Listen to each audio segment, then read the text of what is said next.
सिंधुदुर्ग जिल्ह्यासह इतर जिल्ह्यातील ताज्या घडामोडी पाहण्यासाठी सिंधुदुर्ग 24 तासला सबस्क्राइब करा आणि बेल आयकॉनवर क्लिक करा। सिंधुदुर्ग 24 तास सदैव तुमच्या सोबत। पुढील बातमी पाहणार आहोत विस्तारात। सिंधुदुर्ग जिल्ह्यातील 14 ग्रामपंचायतींमध्ये पोटनिवडणुकीसाठी आज सकाळी 7:30 पासून मतदान प्रक्रिया सुरू झाली आहे।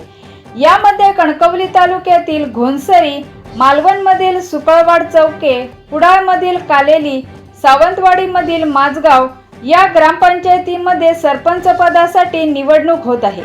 तर सदस्य पदाकरिता कणकवलीमधील दारिस्ते तरळे, मालवणमधील धामापूर वराड, कुडाळमधील गावराई चेंदवन रानबांबुळी, वेंगुर्लामधील मठ, सावंतवाडीमधील नानोस या ग्रामपंचायतींमध्ये पोटनिवडणूक होत आहे।